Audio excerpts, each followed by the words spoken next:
I'm Captain Mike.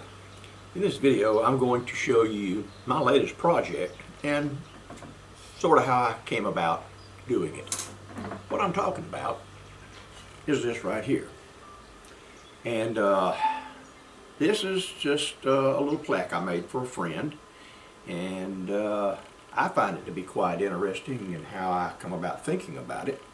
So let me show you what I did. What started this off was my finding this silicone mold at a bin store. And I've explained to you in previous videos what a bin store is. I don't know if they're all over the country. I would think they are. But it's where individuals buy tractor trailer loads of goods from Amazon and probably Walmart, places returned, mispackaged, whatever.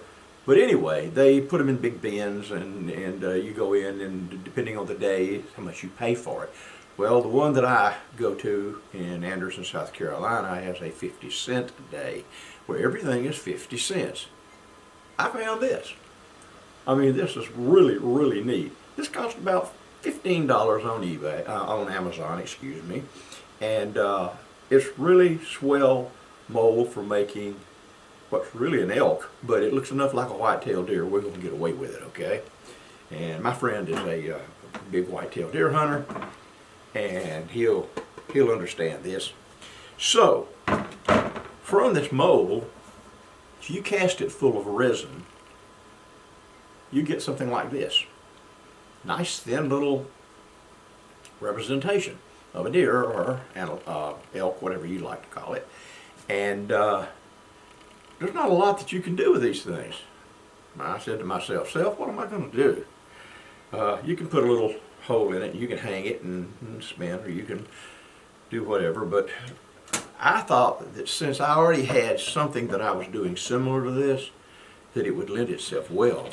And you'll notice in one of my previous videos that I did some of the charcuterie boards, or however you pronounce it, call them hoochie coochie boards, but it's just a cheese board, and I poured some of them with epoxy on them, totally encapsulated epoxy.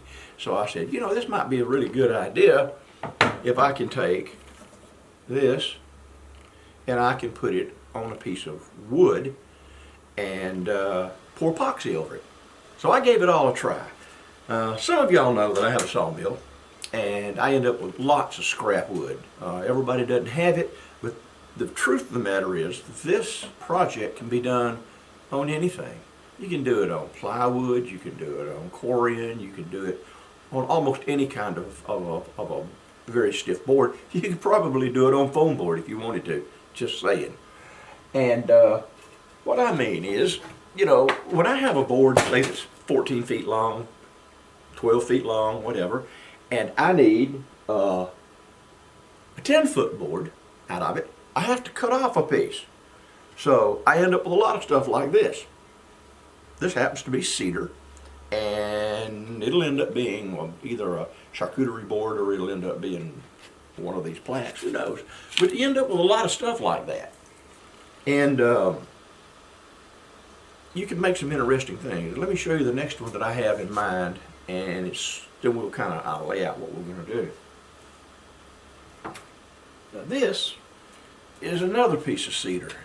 And I may have to get way back enough to try to get you till you can see it. I don't have this glued on yet, okay? This one is for a young lady friend of mine who's a big deer hunter. She's a neighbor, and so I thought I'd do it in pink. I mean, if that offends you, I'm terribly sorry, but I'm sure this young lady will like this one in pink. And it's on this rustic looking piece of cedar. So what we're going to do is we would take this piece of cedar, and I'll show you what we're going to do with it. Here's some of the things that you're going to need to complete this project. You may need more, you may need less, but we're going to go with what I have here. You're going to need a piece of something, wax paper, whatever, to keep the epoxy off of your work area. I use butcher paper because I buy it by these huge rolls, and it works great for me. A little Scotch tape here to just keep the ends from rolling up on you, and it just looks a lot nicer than me, but that's what you're going to do. And you're going to need, let's see, you're going to need some epoxy, of course. So to pour over the entire thing, the plaque, I used this tabletop epoxy, this crystal clear. They make a zillion different brands of this. Whichever you like the best, just make sure that it's clear. Tabletop epoxy. This here is supposed to be UV resistant. Whether that counts or matters to you or not, I don't know. You're going to need some blocks or something to elevate your piece of wood off of the paper because it's going to drip, okay? And this gets it off of that so that it just drips around the edges. Now, I've already mentioned that you're going to need some kind of a mold. Now listen, I've got these things in whales, all kinds of sea life. I've got them in snakes. I've got them in all kinds of things. What you decide to use is up to you. We're going to use this little dear friend of mine here. And you're also going to need another type of silicone mold if you wish to use raised letters and or numbers. Now, these things come in all different sizes, all different types. Some of them are just numbers, some of them are just letters, but you can cast them and stick them on various places that you want to stick them. You can also draw them, put decals, whatever you want to do. You use your artistic license to do that. I like this because it's raised. It just gives it a little bit more depth. That's me. You're going to need probably some E6000. I use E6000 on everything. And maybe a little super glue. Boy, there's a lot of uses for super glue.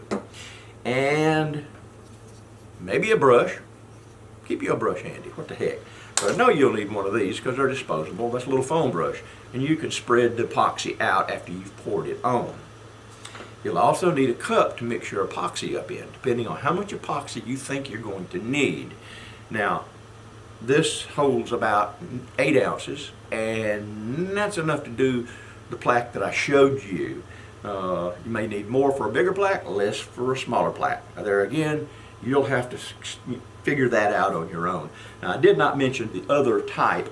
The epoxy that I used in this was a different type of epoxy, or resin. It's Model Pro Slow from Specialty Resin Chemicals. I've used a lot of their product and it's always good. This is kind of discolored because it's extremely old. I've had it a long time. I'm trying to use it up. Therefore, I put in this deer. It is opaque. They make clear, but this particular brand is opaque. It's made from model makers who do a lot of pouring, and something transparent or clear is not really important to them. There's also nothing slow about this. It cures extremely fast. So be prepared, 5 minutes, 10 minutes max, maybe not 10 minutes, but somewhere between 5 and 7 minutes working time and you're through. So be prepared if you use that. There are many different. You can cast these things in clear, whatever suits you. And of course, you're going to need some water. So, with that said, let's see if we can't just kind of spread this out a little bit and just kind of see what we can do, okay? Okay, I've poured my name letters, or letters for my name, if you will. So while we're waiting for those to dry, listen to me, while we're waiting for those to cure, I'll go ahead and prep my little deer head here. And it doesn't take long. I poured this 5 minutes ago and it's already setting up. So while I'm waiting for it to completely set up so that I can take it out, I'll show you what the E6000 is for. Now, you can use whatever you want, and I use the E6000 mainly so this whatever object that I put on here won't shift around on me. That's the only reason. Just a little dab here, a little dab there, and just whatever happens to suit your fancy. Then I place it wherever I think it's going to look pretty good on this and plop it down. Now, if you are worried about some of these things flexing up, as they will, depending on your wood, depending on your casting, what did I do with those things? I have a couple of pieces of lead that I use. It's not necessary that you use lead, but you can put them however you like to put them, and it'll hold it there. And it doesn't take long. That E6000 dries pretty good and quick. Now, a couple of things I did not mention to you was you'll need a big stirring stick for sure, and some paper towels, lots of paper towels, and probably some gloves. These nitrite gloves are a little overkill. I don't use them anyway, but then I don't worry about my hands. But if you've got pretty hands, or you don't want to live until that stuff wears off, put you some gloves on, because I can assure you, and wear a shirt that it doesn't matter to you, pants, because I can assure you you're going to get epoxy on you. If you don't, you're a lot better than me. Now, what I did to the opaque resin that I used here, that's very fast drying, I added a little bit of resin dye, peacock color, which is a blue. This is Magic Fly or something. I got it off of Amazon.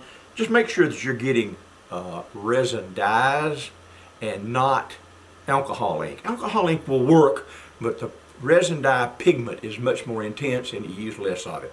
And for grins and giggles, I throw in some little sparkly stuff because I have lots of it, and I try to use it every chance I get. In a minute I'll show you what the super glue is for, okay? Now, just to show you guys what kind of a conformist I have, I put this swell little red apron on, and it was donated to me by the Olympic Kiln Company. They make great kilns, and of course they live in Atlanta, which is close to me, and I can go pick them up. So that's really great.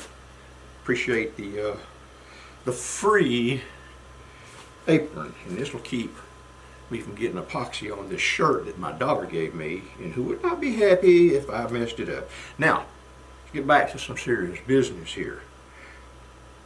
If you've watched all my videos, and I know you have, you've seen me mention a couple, especially I think maybe my last video, where I mentioned about have spare mold available when you mix up epoxies, when you mix up plasters, whatever. So in this little cup here, it didn't take much. It took like less than an ounce, I guess. I mean, it didn't take much epoxy at all to do these letters. It just didn't take much.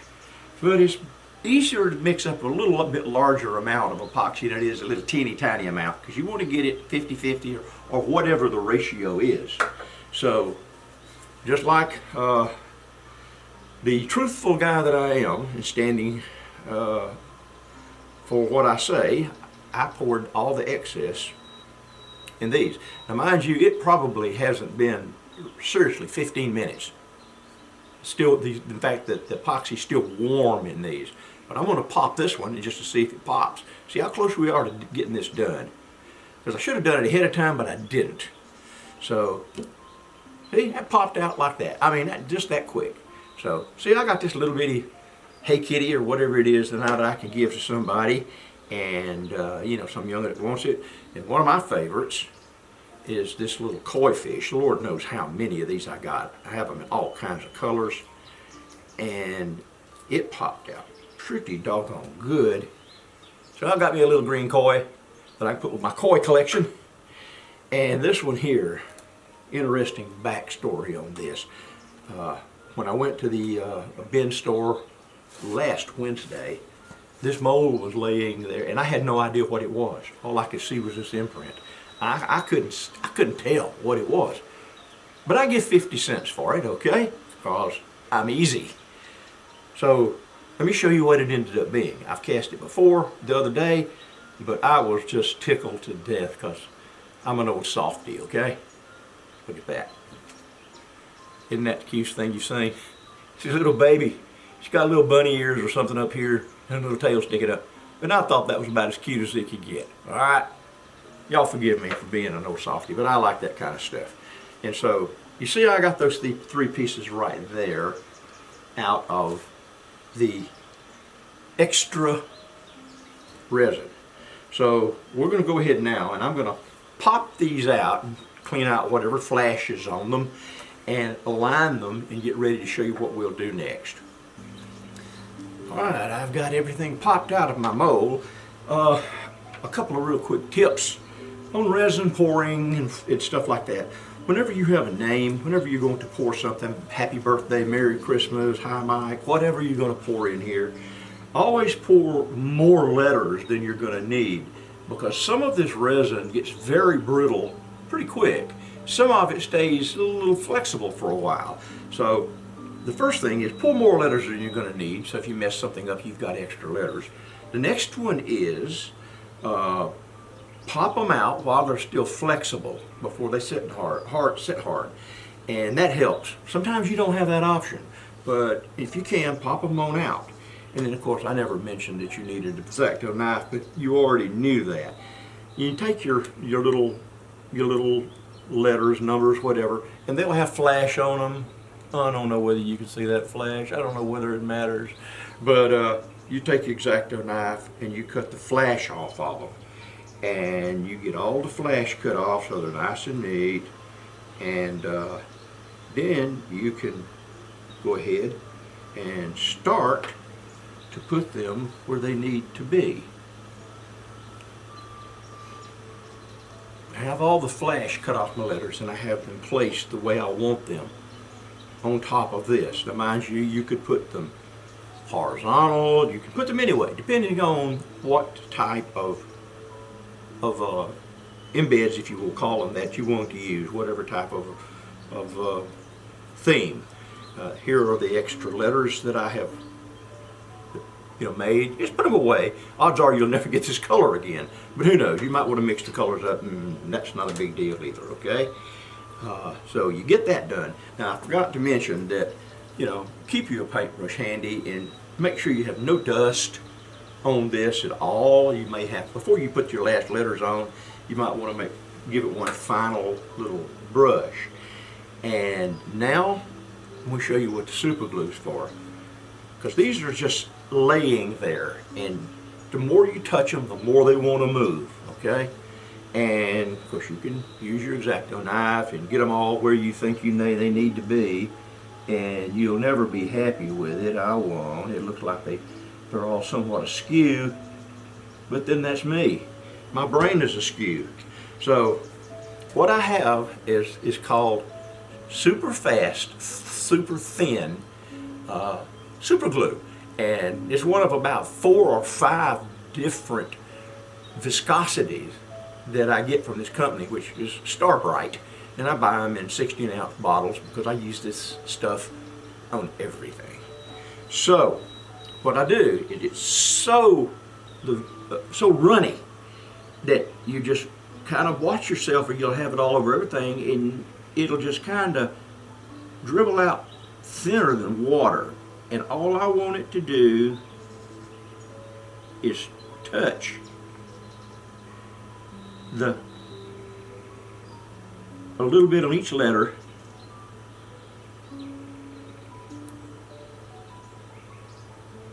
and it does not glue immediately. I think I got it all there. I'm not real sure. It won't matter when the epoxy goes over it.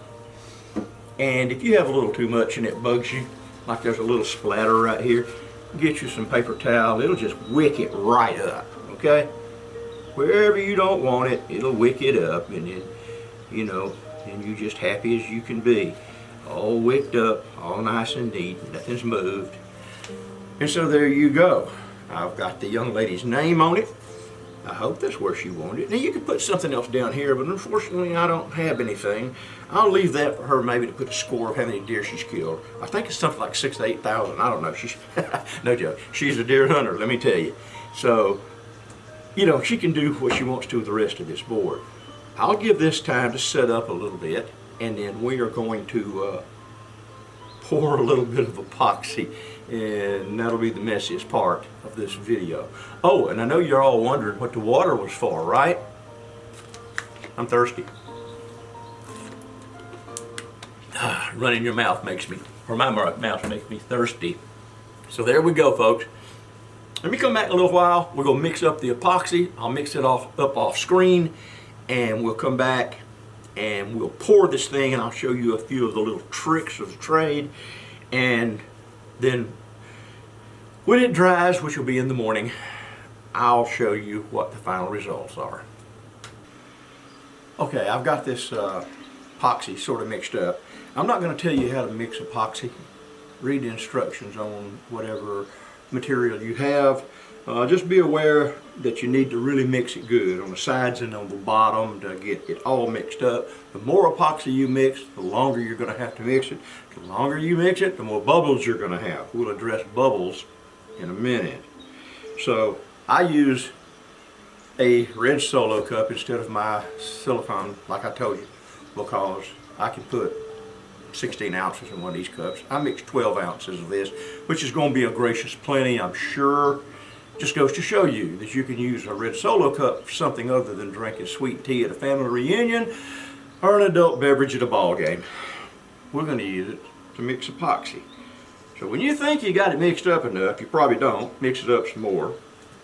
This is where the napkins and all that good stuff starts to come in. So get as much of it as you can off. And here's what I do. This, folks, is not the only way to do it. You need to develop your own system, or you need to watch a lot of videos, a lot of YouTube videos. What I do is I start dribbling a stream down here, especially into places that are kind of closed in and that I figure might have a hard time, you know, kind of squeezing into what it needs to squeeze into. And y'all excuse me whenever I lapse into a moment of silence, because my concentration is just not what it used to be, and I'll drift off and stuff like that. Now, while I'm thinking about it, what the type of wood you use has got a lot to do with how well this first coat turns out. If you use a fairly close grained wood and you use a sanding sealer on it, sand it real good, you probably get away with one coat. This is red cedar from right around my house, and it is very porous, and I will probably have to put a second coat on this. The first coat will be sufficient to show you what we're going to do. Make sure you get all your high spots first, okay? Your high spots first, and then if you got a little left over, start doing this. If you got voids like what I just did there, go for it. Put it in there.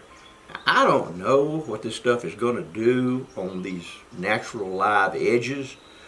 We're just probably going to have to mix up some more. I run my mouth and I say things when I don't know what I'm talking about. Y'all have figured that out already.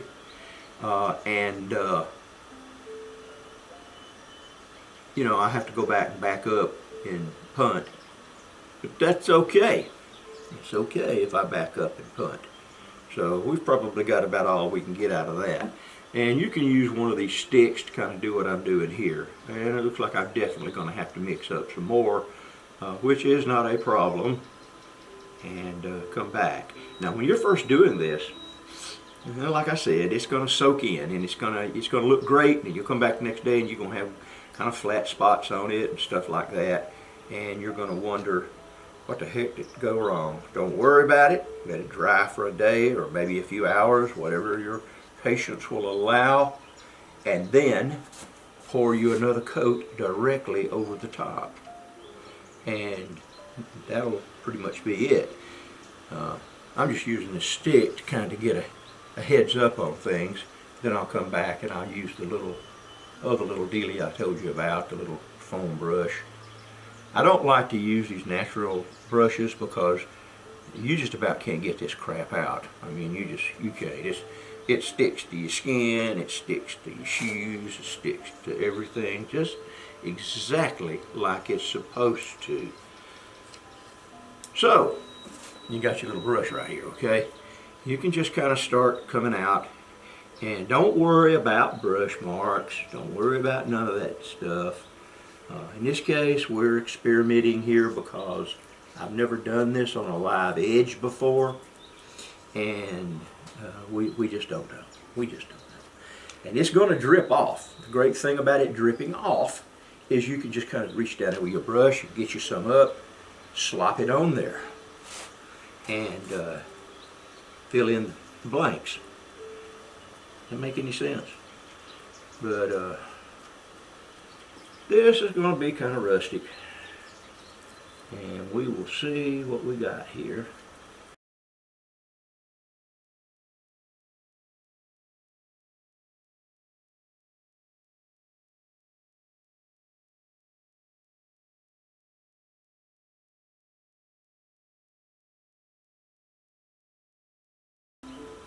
Okay, I think we've got this pretty well done. There's a very minimum amount of bubbles on this thing.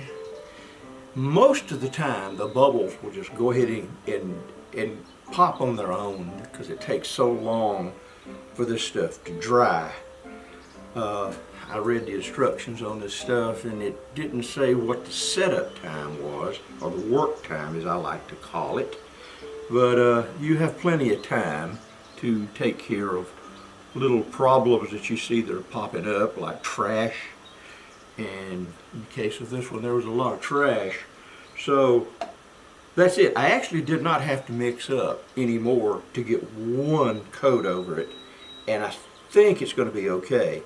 Now, if you do have bubbles, get yourself a hair dryer or something like this and run over it real quick. Don't hesitate. Just run over it and watch your bubbles. And if they pop, good. If they don't worry about it. But let's just see if we can't get a few of these bubbles out.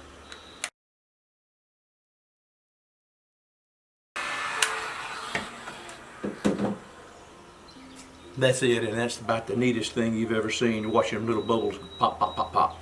And then, of course, some more will appear in their place because this piece of wood is absorbing this epoxy, and as it absorbs it into the wood, it replaces the air that is caught in between the cracks and all. And what does it do? It comes to the surface. So there you have it, folks. We've got this initially finished. So I'm going to let it sit, and tomorrow morning we'll come back and we'll take a look at it. As usual, I have forgotten something, and I've taken my apron off, so I'm asking for trouble. But one of the tricks I was going to show you about pouring resin and some of the things you can do to save yourself some trouble later on. Let me show you what I'm talking about. This resin runs and it leaves these little drops. And like this one, I didn't catch it in time. And you got all these little drops. And you got to scrape them off, dig them off, do something. But I can show you something that'll make your life a little easier. Now you go ahead and put on your gloves. I'm not. That's what I have paper towels for. Take your finger, or if you want to take one of these little things like this, you can do that too, but it's not as effective as your finger, and run it underneath. Every once in a while, just take off all the epoxy that you collect. And you're going to do this 2 or 3 times, okay? To get it done right, you're going to have to do it 2 or 3 times. So, initially, run your finger under it and just collect it all up. Wait for a little while and either get you some more napkins or put you on a new set of gloves and do it all over again. And continue to do that until you get all the drips off the bottom. Well, I'm back with the finished product. So I'm going to show it to you. You tell me what you think. Let it dry overnight, which is recommended. And also you should actually let this dry 24 hours to 48 hours to get the impact resistance and the good hardness that this epoxy does afford you. But I think it came out right well. What do you guys think? So that is the video on making yourself a sign or whatever you want to call it. I don't really know what to call this. What would you call this? Some of you smart people out there can tell me. But that's all there is on that. But wind up this video. I know I told you that the application is endless. And I had mentioned all my sea life and all that. And I do have quite a collection of sea life molds. All this is made from resin in a silicone mold. Octopi or octopuses, whatever you want to call them. You got whales, you got turtles, and you got snakes, you know, dolphins, you name it. I've got a mold, a silicone mold for it, like this. They're not very expensive.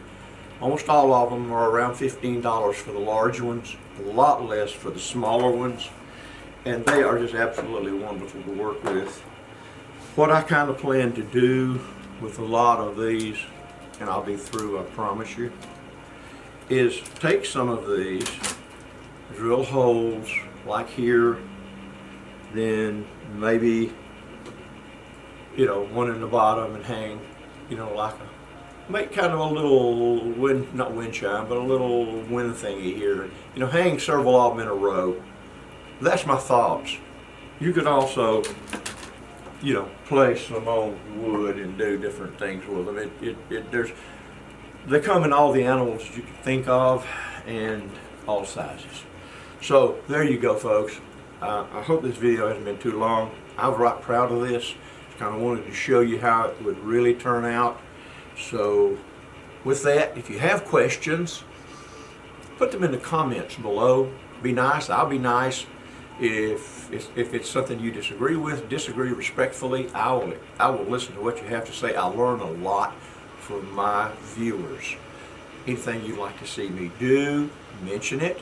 I'll see if I can't get around to doing it. And please hit the like button if you found this enjoyable, and subscribe to my channel. I do not monetize, but I'm an old guy and I kind of like to see the number of my subscribers go up. And I do thank all of my subscribers at this time for getting me past 10,000 subscribers. I never thought that I'd see that day. So I'm proud of that. I'm proud of all of you. Keep crafting.